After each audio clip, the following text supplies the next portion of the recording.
The smell hit Jake Morrison like a fist to the gut. Lavender soap.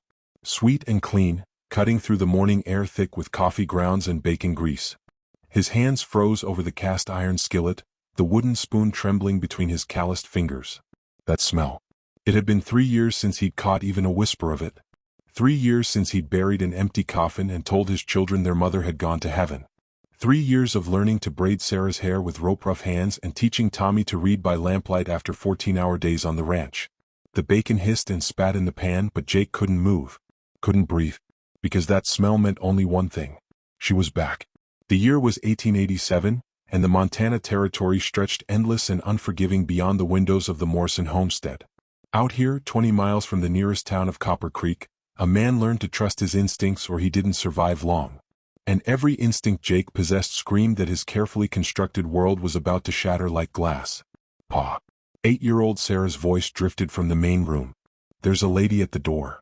The spoon clattered to the floor. Jake's boots echoed hollow against the pine floorboards as he moved toward the front door. Through the window, he caught a glimpse of a figure in a blue traveling dress, her back turned to the house. Don't be her. Please God, don't be her. But when the woman turned, Jake's world tilted sideways. Elena Morrison stood on his porch like a ghost made flesh. Her dark hair was pinned up beneath a small hat, her olive skin still smooth despite the years. She looked exactly as she had the day she disappeared, except for her eyes. Those warm brown eyes that used to dance with laughter now held something harder. Calculating. Hello, Jake. Her voice was the same honey-smooth alto that used to sing lullabies to their babies. The same voice that had whispered, "I love you," in the darkness of their bedroom. The same voice that had screamed at him the night she'd vanished. Tommy appeared at Jake's elbow, his 6-year-old face scrunched with confusion. Pa, who is she? Jake's throat felt like sandpaper. Kids, go to your room. But Pa. Now. Sarah grabbed Tommy's hand and pulled him away, but Jake caught the way she kept looking back over her shoulder. Smart girl.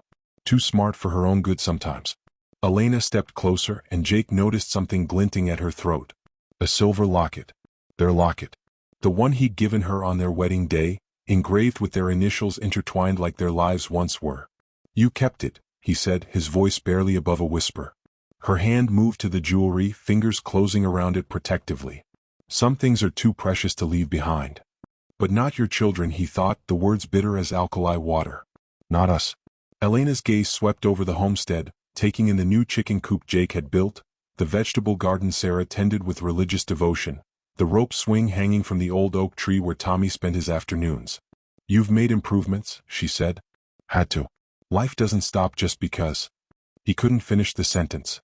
Couldn't say because you left us with the children so close. Because I died? Elena's laugh held no humor. Is that what you told them? Jake's hands clenched into fists. What was I supposed to tell them?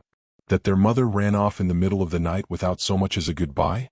That she chose whatever was out there over her own family? You don't understand? Then make me understand. The words came out harsher than he intended, but 3 years of buried anger had to go somewhere. Make me understand how a woman just disappears. How she leaves her babies crying for her night after night.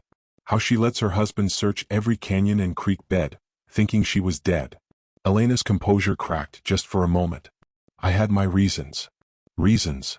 Jake spat into the dust. That's all you've got? After 3 years. She straightened, that familiar stubborn tilt to her chin. I want to see them. My children. My children, Jake corrected. You gave up that right when you walked away. But even as he said it, he knew it wasn't true. Sarah had Elena's eyes, her quick wit. Tommy had inherited her musical laugh, her way of tilting his head when he was thinking hard about something. They were hers as much as his, maybe more. And that terrified him. The sound of hoofbeats interrupted their standoff. Sheriff Bill Hawkins rode up the dusty path, his weathered face grim beneath his hat brim. Jake's stomach dropped. Bill only made house calls when there was trouble. Morning, Jake. Bill's eyes flicked to Elena, and something passed between them. Recognition. Ma'am? Sheriff, Elena said, her voice carefully neutral. Jake looked between them, pieces of a puzzle he didn't like starting to form. Bill, what brings you out here? The sheriff dismounted, his movements deliberate and slow. Got some questions, Jake. About your wife. My wife is dead. Is she? Bill's gaze settled on Elena. Because I got a telegram yesterday from the marshal down in Tucson. Seems there's been some Developments. Elena's face went pale. Bill, you promised? Promised what? Jake stepped between them, his voice dangerous. What the hell is going on here? Bill sighed, suddenly looking every one of his 50-odd years. Jake, your wife, she's been working with the Pinkertons. Undercover. For the past 3 years. The words hit Jake like a physical blow. What? The Cassidy gang? Bill continued. They've been running guns and stolen cattle through this territory for years. Elena was our way in. Jake stared at his wife, his living wife, as if seeing her for the first time. You're a Pinkerton agent? Elena's chin lifted defiantly. I was recruited after the bank robbery in Copper Creek. The one where they killed Mrs. Henderson and her boy. Someone had to stop them. Someone, yes. But not you. Not a mother with 2 small children. Those children deserved a world where they could grow up safe, Elena shot back. Where they wouldn't have to worry about men like Butch Cassidy riding through their town, killing innocent people. Jake felt the ground shifting beneath his feet. Everything he thought he knew, everything he'd built his life on for the past 3 years, was crumbling. So you faked your death. Let us mourn you. Let your children think they were orphans. It was the only way to protect you. If Cassidy's men had known I had a family, they would have used us against you, Jake finished, understanding dawning like a cold sunrise. So you chose to sacrifice us instead. Sheriff Hawkins cleared his throat. Jake, there's more. The operation, it's not over. Elena's hand moved to her reticule, and Jake noticed the way her fingers trembled slightly. Cassidy's planning something big. A train robbery. The Union Pacific, carrying payroll for the mining operations up north. When? Bill asked. 3 days. But there's a problem. Elena's eyes met Jake's and he saw fear there. Real fear. They know about me. Someone talked. Jake's blood turned to ice water. They know you're alive. They know I'm a Pinkerton. And they know about this place. Elena's voice dropped to barely above a whisper. They're coming, Jake. Tonight. The sheriff cursed under his breath. How many? 6, maybe 7. Led by Cassidy himself. Jake's mind raced. The homestead was defensible but not against that many men. And with the children here. We need to get Sarah and Tommy out of here. Where? Elena asked. The nearest town is 20 miles and they'll be watching the roads. The old mine, Jake said suddenly. Up in Devil's Canyon. It's been abandoned for years but it's got good cover and water. Bill nodded. I can get word to the territorial marshal, bring in reinforcements. But it'll take time. How much time? 2 days, maybe 3. Elena shook her head. We don't have 3 days. They'll be here by sunset. Jake looked toward the house, where he could see Sarah's face pressed against the window, watching them with those 2 knowing eyes. Tommy was beside her, his small hand clutching his sister's dress. His children. The only good things left in his world. There's something else, Elena said quietly. Something I haven't told you. Jake's jaw tightened. More secrets. The reason they found me. The reason they know about this place. She took a shaky breath. I sent them a letter. Last month. The world went silent except for the wind through the grass and the distant lowing of cattle. You what? I told them where I was. I told them about you, about the children. Jake stared at her, unable to process what he was hearing. Why would you? Because they had my sister. Elena's words hung in the air like smoke from a gunshot. Jake felt something inside him break, a sound like timber snapping under too much weight. Your sister's been dead for 10 years, he said slowly. No. Elena's voice was barely audible. That's what I thought. What everyone thought. But she survived the cholera outbreak in Santa Fe. Barely. She's been living in Mexico, trying to make her way back north. Jake's hands shook as he ran them through his hair. Elena, your sister died. I was there. I helped bury her. You buried someone else. Maria escaped during the quarantine, but she was sick, delirious. By the time she recovered, everyone thought she was dead. She's been trying to find me for years. Sheriff Hawkins stepped forward. Ma'am, with respect, how do you know this isn't a trap? The Cassidy gang, they're not above using family to get what they want. Elena reached into her reticule and pulled out a folded piece of paper. Her hands trembled as she opened it, revealing a photograph. A woman who looked remarkably like Elena, but thinner, older, with a scar running from her left temple to her jaw. She sent this with the letter. Along with something only Maria would know. Elena's voice broke. The lullaby our mother used to sing. The one I sang to Sarah when she was a baby. Jake took the photograph, studying the face. There was something familiar about the eyes, the shape of the mouth. but after 10 years. Even if it is her, he said carefully, that doesn't justify what you did. You put our children in danger. I know. Tears ran down Elena's cheeks, the first real emotion she'd shown since arriving. I know, and I hate myself for it. But Jake, she's all the family I have left besides you and the children. I couldn't just abandon her. Like you abandoned us? The words hit their mark. Elena flinched as if he'd struck her. I never abandoned you. Everything I did was to protect you. By lying to us? By letting us think you were dead. By keeping you safe. Elena's composure finally shattered completely. Do you think it was easy? Do you think I didn't die a little every day knowing my babies were growing up without me? Knowing you were struggling alone? Jake wanted to stay angry. Anger was easier than the alternative. But looking at her now, seeing the pain in her eyes, he felt his resolve wavering. Then why didn't you come back? When the job was done, why didn't you come home? Elena was quiet for a long moment, staring at the photograph in Jake's hands. Because I was afraid you wouldn't want me anymore. That you'd built a life without me and I'd just be an intrusion. An intrusion. Jake laughed, but there was no humor in it. Elena, do you know what I've been doing for 3 years? I've been trying to be both parents to those children. I've been learning to cook and clean and mend clothes and braid hair.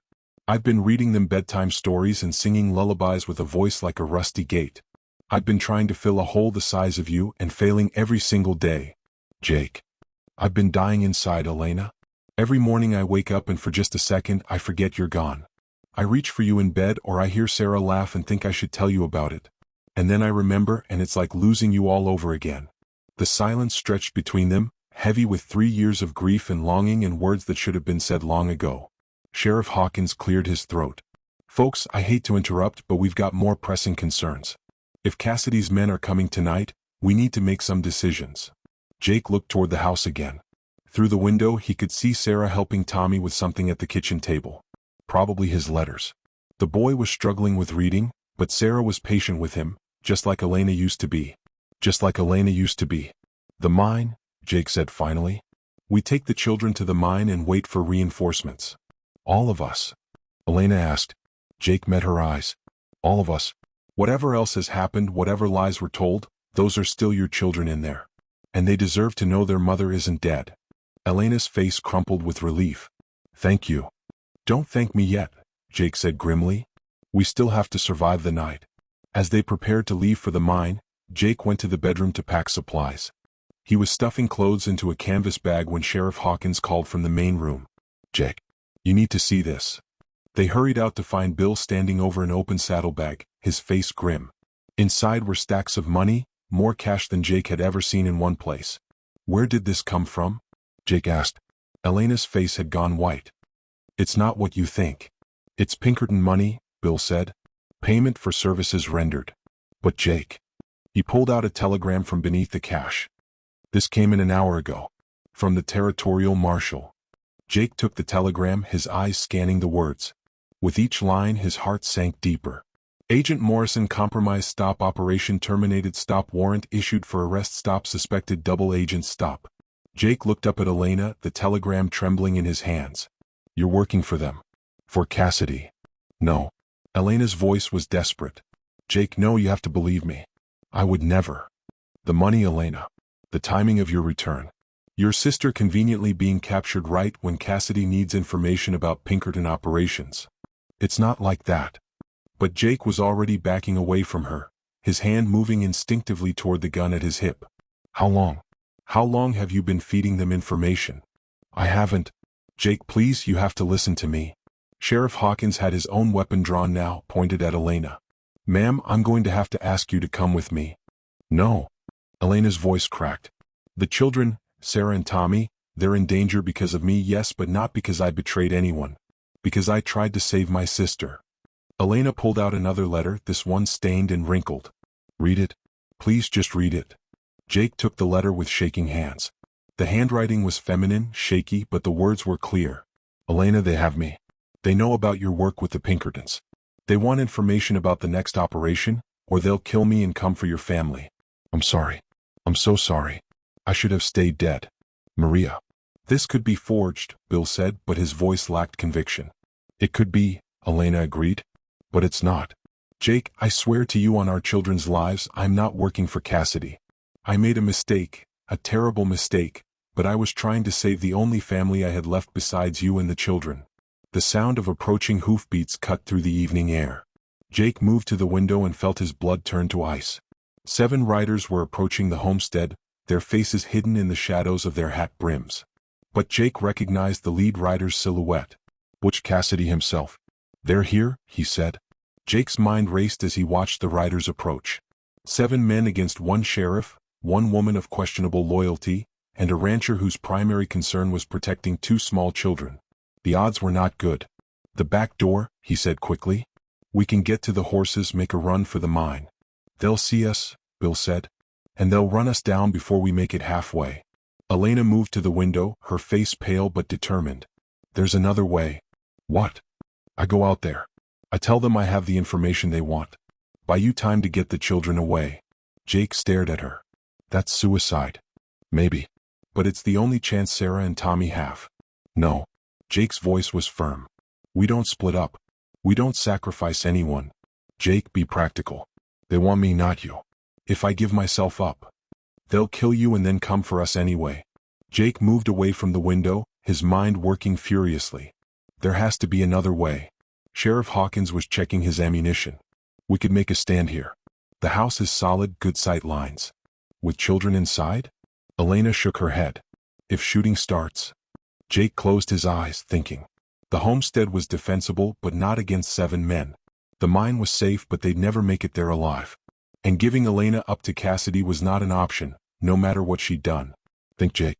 Think like a rancher. What do you know that they don't?" Then it hit him. "The storm cellar," he said suddenly. Elena frowned. "What about it?" "It connects to the old root cellar under the barn. I dug a tunnel last winter when we had that bad freeze. If we can get the children down there." "They'll still find us eventually," Bill pointed out. "Not if they think we've already left." Jake was already moving, gathering supplies. "Elena, you said they want information about the next Pinkerton operation?" "Yes, but I don't have any. I've been out of contact for weeks." "They don't know that." Jake's plan was forming as he spoke. "You go out there, tell them you'll trade the information for your sister's life. But you need proof she's alive first." "Jake, that's crazy?" "Maybe. But it'll buy us time. While you're talking, Bill and I get the children to the tunnel. Then we circle back and get you out." Elena shook her head. "It's too dangerous. If something goes wrong." "Something's already gone wrong," Jake said grimly. "The question is whether we're going to let it get worse." The riders were almost to the house now. Jake could hear their voices, low and threatening. "Sarah. Tommy," he called. "Come here quickly." The children appeared in the doorway, their faces frightened. Sarah was clutching Tommy's hand, her knuckles white. "Pa, what's happening?" she asked. Jake knelt down to their level, his voice gentle despite the urgency of the situation. "We're going to play a game, okay? Like hide and seek. I need you to go down to the storm cellar and wait for me there." "Is it because of the lady?" Tommy asked, his eyes wide. Jake's heart clenched. The lady is your mother, Tommy. Your real mother." Sarah's gasp was audible. "But Ma is dead. You said she went to heaven." "I was wrong," Jake said simply. "She's been away, but she's back now. And she loves you very much." Elena stepped forward, tears streaming down her face. "Sarah, Tommy, I know this is confusing. I know you don't understand. But I want you to know that leaving you was the hardest thing I've ever done. And not a day has passed that I haven't thought about you, haven't missed you." Sarah stared at her for a long moment, then looked back at Jake. "Is she really our Ma?" "Yes, sweetheart. She really is." Tommy broke away from Sarah and ran to Elena, wrapping his small arms around her waist. "I knew you weren't dead," he said fiercely. "I knew it." Elena knelt and gathered him close, her body shaking with sobs. "My brave boy. My sweet, brave boy." Sarah hung back, her face a mixture of hope and hurt and confusion. "Why did you leave us?" Elena looked up at her daughter, this serious little girl who had grown so much in 3 years. "Because I thought it was the only way to keep you safe. I was wrong. I should have found another way." "Are you going to leave again?" "Never," Elena said firmly. "Never again, I promise." A voice called from outside. "Morrison. We know you're in there." Jake stood, his hand on his gun. "Time to go. Sarah, take Tommy to the cellar. Now." The cellar door had barely closed when Butch Cassidy's voice boomed across the yard. "Elena Morrison. Come on out, darling. We need to have ourselves a little chat. Elena took a deep breath, checking the small derringer hidden in her sleeve. It was a pitiful weapon against 7 armed men, but it was better than nothing. Remember, Jake said quietly, keep them talking. Make them think you're cooperating. Elena nodded, then stepped out onto the porch. Cassidy was exactly as she remembered him, tall, lean, with cold blue eyes and a smile that never reached them. He sat his horse with casual confidence, like a man who had never doubted his own power. Well, he drawled. If it isn't our favorite Pinkerton rat. Where's my sister? Elena demanded. Cassidy chuckled. Right to business. I always liked that about you, Elena. No small talk, no pleasantries. Is she alive? For now. Cassidy gestured to one of his men, who rode forward leading a second horse. Tied to the saddle was a woman, her face bruised and swollen, her dark hair matted with blood. Elena's heart stopped. It was Maria. Older, scarred, but unmistakably her sister. Maria. Elena started forward, but Cassidy's gun appeared in his hand with lightning speed. Ah, not so fast. We have business to discuss first. What do you want? You know what I want. Information about the next Pinkerton operation. Train schedules, guard positions, cargo manifests. Everything. Elena's mind raced. She had to keep them talking, had to give Jake and the sheriff time to get into position. I don't have that information with me. Then you'd better go get it. It's not here. It's hidden. In town. Cassidy's eyes narrowed. You're lying. I'm not. I couldn't risk keeping it at the homestead. Too dangerous with the children here. The children. Cassidy's smile turned predatory. Speaking of which, where are they? And that husband of yours? Elena's blood turned to ice. They're not here. Really? Because I could have sworn I saw little faces in the window when we rode up. Cassidy gestured to 2 of his men. Boys, why don't you go have a look inside? Make sure Mrs. Morrison here is telling the truth. No. Elena stepped forward, her hand moving toward her hidden weapon. Leave them alone. There they are, Cassidy said with satisfaction. Your priorities showing themselves at last. The 2 men dismounted and headed toward the house. Elena's hand closed around the derringer's grip. That's when Jake appeared around the corner of the barn, his rifle trained on Cassidy's chest. I wouldn't, Jake said quietly. Cassidy didn't even flinch. Jake Morrison. The grieving widower. Except your wife ain't dead, is she? Must have been quite a shock, finding out she's been lying to you all these years. The only shock, Jake said, is that it took me this long to realize what kind of man would use a woman's family against her. What kind of man? Cassidy laughed. The successful kind. The kind who gets what he wants. And what is it you want exactly? Justice, Cassidy said, his voice suddenly serious. Your wife cost me 3 good men and a year's worth of planning. She's going to pay for that. Sheriff Hawkins appeared from behind the house, his shotgun leveled at the remaining riders. Butch Cassidy, you're under arrest for robbery, murder, and kidnapping. Cassidy's men shifted nervously, but their leader just smiled. Sheriff Hawkins. I was wondering when you'd show up. The standoff stretched taut as a wire.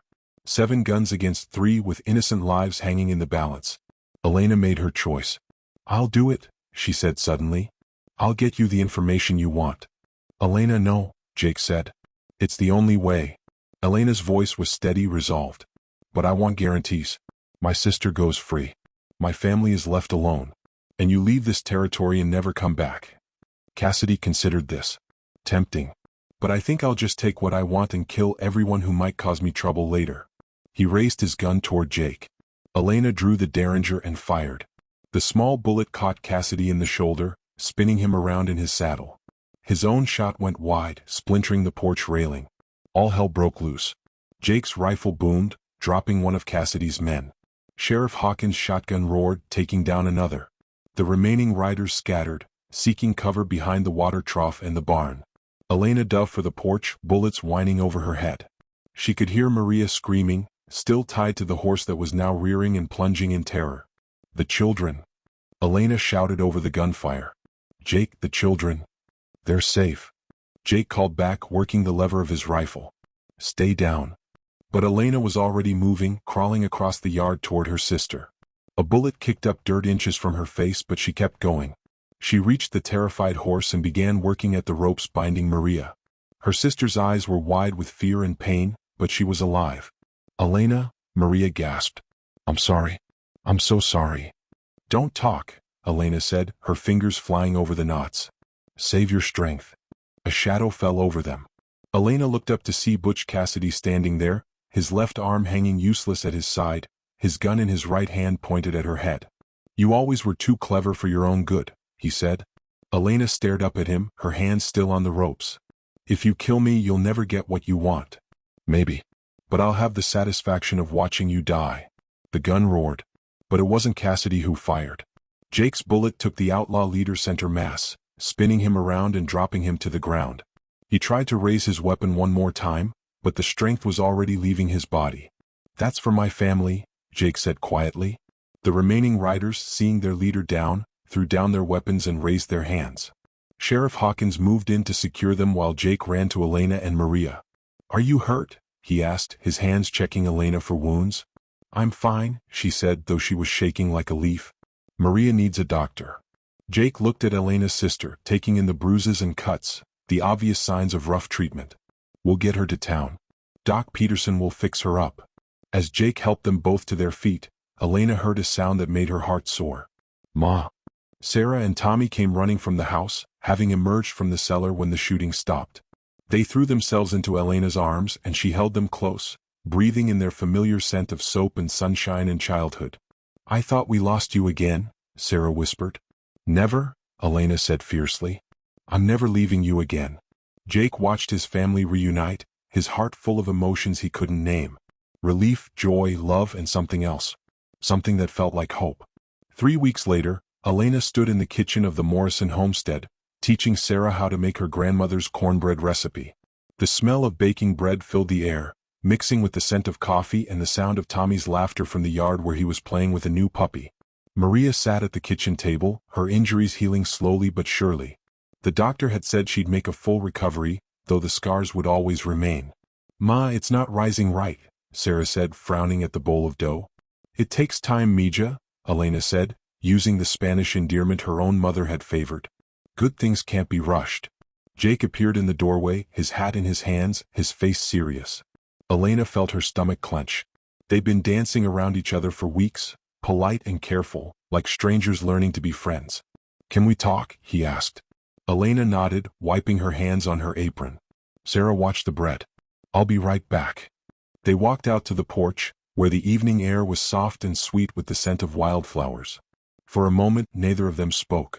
The Pinkerton agency sent a letter, Jake said finally. They're offering you a full pardon. Recognition for your service. Even a commendation. And they want you back. There's talk of a new assignment. Something in California. Elena's heart sank. I see. Do you want to go?